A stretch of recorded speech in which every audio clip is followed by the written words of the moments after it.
Christianity has a problem. In a poll in 2017, when asked if they agreed with the statement, "Do you think religion does more harm than good?" the overwhelming response was 39% said yes. Christianity has a problem with our history. Some examples: during the Albigensian Crusade in France in 1209, the Catholic Church eliminated a group called the Cathars. When the Crusaders reached the city of Béziers, they were told that there were both heretics and faithful Catholics inside.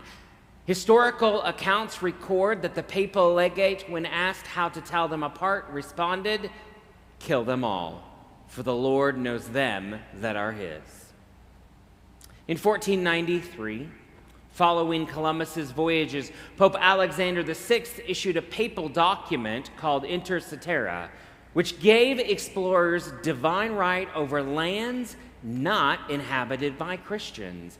It dehumanizes non-Christians, declaring their lands empty and them available for subjugation.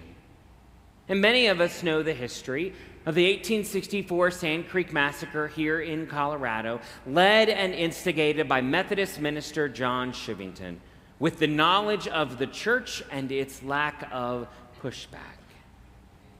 These are examples of a mentality that says there is an us versus them, and they are examples that are taken to the extreme of that mentality. It shows us a religion so focused on purity will view humans as collateral damage.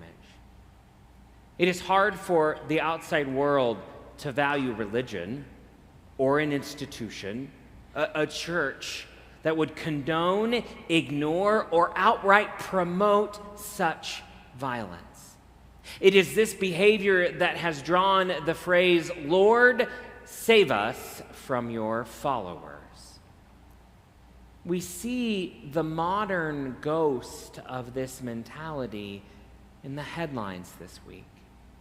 When we see tragic loss of life, we see the immediate retreat into political corners. We are forced to confront the reality of what happens when an us versus them mentality becomes policy. When violence becomes the language of community, whether it's from the state or on the street, it is a sign that we have forgotten how to see the other as our neighbor.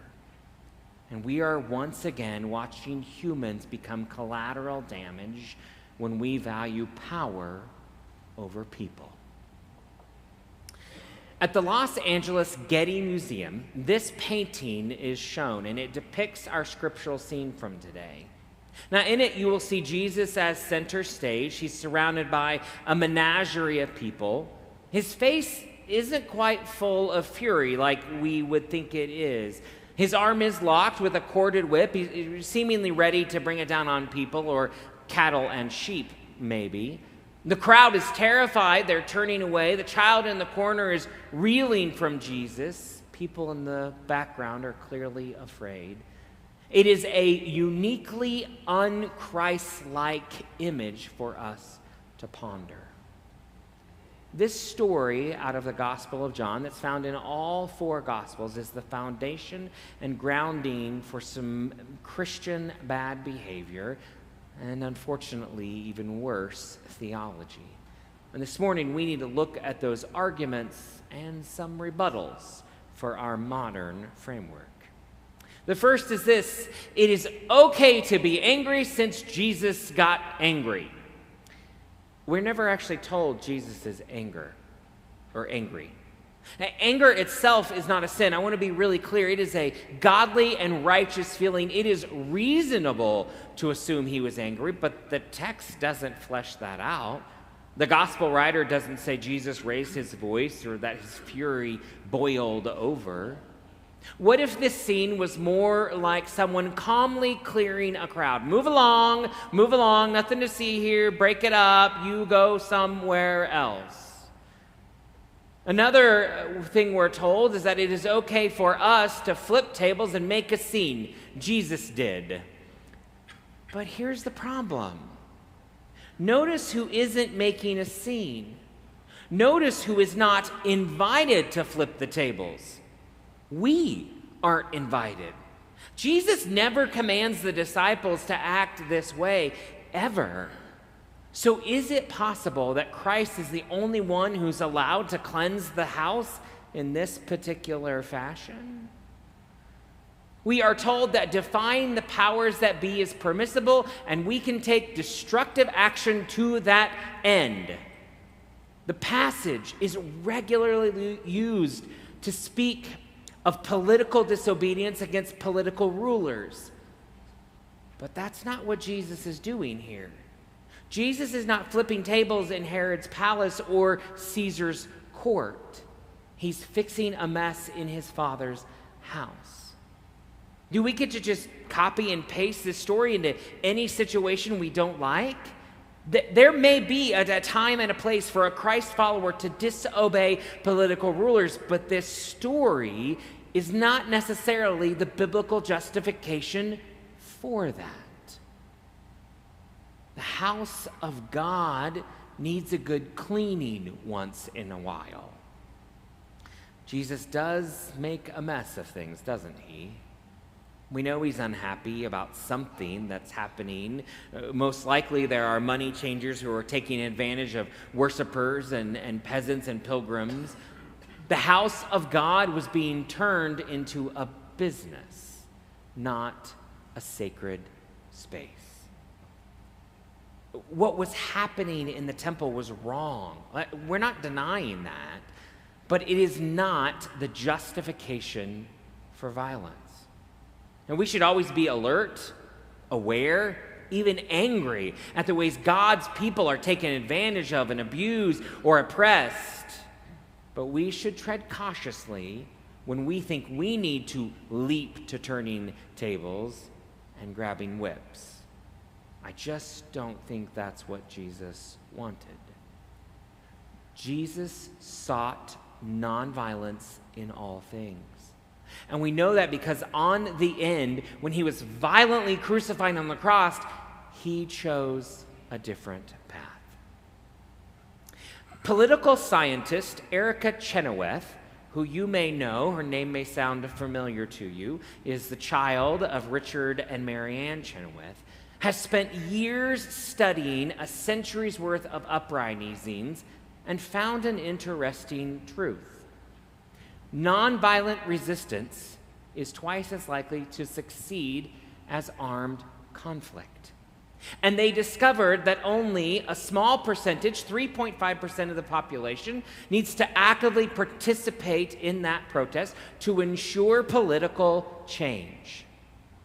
Jesus in the temple wasn't being passive. He was practicing a disruption of the world. He wasn't trying to kill the money changers. He was trying to save the temple. He understood what Chenoweth's data proves. Violence consumes itself, but nonviolence has the power to transform the world without destroying the people who are in it.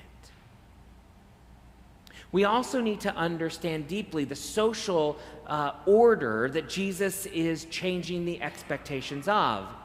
If you have the temple in the center where the Jews are allowed, there is an outer court around it. And that's where non-Jewish people gathered. It's the place where Gentiles would worship. They would participate in the Jewish practices. They're Gentile sympathizers. The religious leaders of this day and age, the Jewish religious leaders, are allowing the Romans' empire money system to profit from non-Jews. They're exchanging Roman denarii for Jewish shekels. Jews would never have allowed the money changers to do this with Jewish believers inside the temple, but making money off the Gentiles who are excluded from the temple was fine, right? Not to Jesus. When Jesus flips over the tables, what he's really doing is changing the entire seating order of the temple. And he is letting inside the least, the lame, the lost, the lonely, and the last. And it's at that moment that the Pharisees become really unamused at what is happening. What authority, they declare, do you have to take down these barriers? And Jesus responds, you may be looking for authority in the wrong places. Because the reality is then and now, there are those for whom the good news is that there are insiders and there are outsiders, and some of us get to be on the inside. But to others, the good news is that there are no longer outsiders. There is no them. For Christ, there is only us. We are living in an us versus them time. And we have to resist the tendency to be sucked into a puristic view of thinking. We have to resist the idea of the history of control and dominance, that we know what is best for them.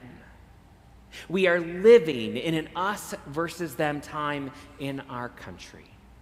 And I can't help but wonder if that will be our downfall. Not political party divisions, not economic chaos, not our military actions. This sense of turning one against the other is the path of empire. And it's the path of our dark history as a Christian people. And we need to name it and stand against it. African-American writer and activist James Baldwin said this: we can disagree and still love each other, unless our disagreement is rooted in the denial of my humanity and my right to exist. The reason there is no them and there is only us is not because of some lofty commitment to inclusivity. It's not because we're really nice Christian people. It's deeper than that. It has to be more sacrificial than that. It is because Christ has made it so. God has taken all the domination and the borders and the boundaries and the divisions among us, and it has destroyed them all. Because God was willing to take on the sin in God's own self through Jesus Christ's death on the cross. Jesus' sacrifice on the cross was for them, all the thems.